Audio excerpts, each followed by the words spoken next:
You check your phone before you check if the house is on fire. That is not a joke. That is just Tuesday. Your brain has a warning system built for lions and cliffs, and instead you are using it to panic over a text that says, "We need to talk." Somewhere, a caveman is watching you and shaking his head. But here is the strange part. That same overreacting brain of yours is running on software that was built to solve one specific problem, not text, not deadlines, death. Your ancestors spent almost their entire existence trying to understand the one event none of them could survive to explain, and the answer they came up with is still sitting inside your skull right now, quietly steering your Tuesday. So what did ancient humans actually think about death? Not the sanitized textbook version, the real version, the one with grief, ritual, denial, and yes, even a little bit of comedy, because humans have never once handled mortality with total dignity. Not then, not now. Let's go back. 90,000 years ago, roughly, humans start doing something no other animal on Earth does. They bury their dead on purpose, not just dump a body and move on like a squirrel forgetting where it buried a nut. They arrange it, they add objects, they seem to care where the body ends up facing. The most famous example comes from Shanidar Cave in modern-day Iraq. Archaeologist Ralph Solecki excavated Neanderthal remains there in the 1950s and 60s and found pollen clusters near one skeleton, which he interpreted as evidence of flowers placed in the grave. Scientists still argue about whether the flowers were intentional or just, honestly, some very committed ancient bees doing their job. But even without the flowers, the burial itself tells you something huge. Someone stood over that body and decided it deserved more than being left for the hyenas. Why would a species with no proof of an afterlife, no religion as you'd recognize it, start doing funerals? Here's the uncomfortable answer. Because they were the first animal smart enough to know they were going to die, and knowing that changes everything. Think about it for 1 second if you dare. A zebra can watch a lion eat another zebra and 5 minutes later go back to chewing grass right next to the crime scene. It is not in denial. It simply does not have the cognitive hardware to connect that happened to him with that will happen to me. Your ancestors got that upgrade. Congratulations. It's the worst gift evolution ever handed out. This idea has an actual name in psychology, and it explains a shocking amount of your daily behavior. It's called terror management theory, developed by researchers Sheldon Solomon, Jeff Greenberg, and Tom Pischinsky in the 1980s, building on the earlier work of anthropologist Ernest Becker. Their argument, in plain English, humans are the only animal that knows it's going to die, and almost everything we build, religion, nations, art, career ambition, that oddly aggressive gym routine you started in January, is a buffer against that terror.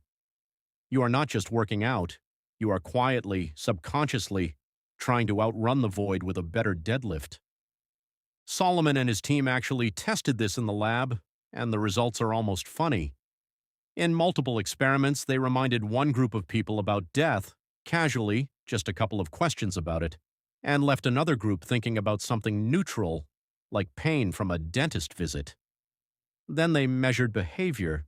The people primed with thoughts of death clung harder to their cultural identity. They judged outsiders more harshly. They tipped more generously for a waitress who shared their nationality and less for one who didn't. Death, it turns out, makes people weirdly tribal and weirdly good tippers all at once. So your ancient ancestors weren't being morbid when they buried their dead with tools, beads, and pigment. They were doing the original version of what you do when you post a heartfelt tribute online or throw yourself into work after a scare at the doctor's office. They were building meaning as insulation against the terror of non-existence. A grave wasn't just a hole, it was a message to the void that said, "This mattered, therefore I matter. Therefore maybe I'm not just food for the ecosystem after all." And here's the twist nobody puts in the textbook. Death awareness might be the actual engine behind human civilization.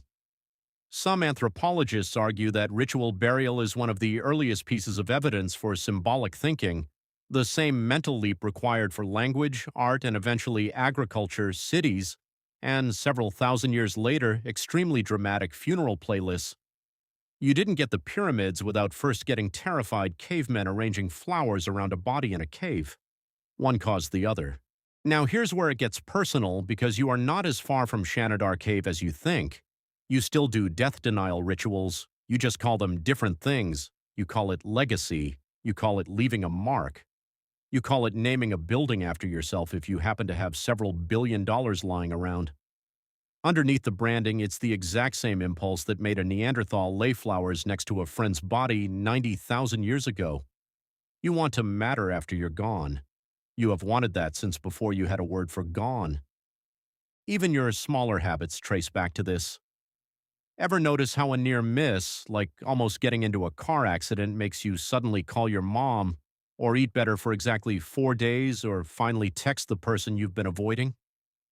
That's terror management theory in real time, playing out in your group chat. A brush with mortality doesn't just scare you, it makes you reach for meaning, fast, the same way your ancestors reached for a burial ritual the first time they understood what death actually meant. So the next time you catch yourself doom scrolling at 2 a.m. or overthinking a random compliment or suddenly deep cleaning your entire apartment for no clear reason, you're not being dramatic. You're running 90,000-year-old software. You are the descendant of the first creatures on Earth who looked at death, understood exactly what it meant, and decided out of pure defiance to bury their friends with flowers instead of walking away.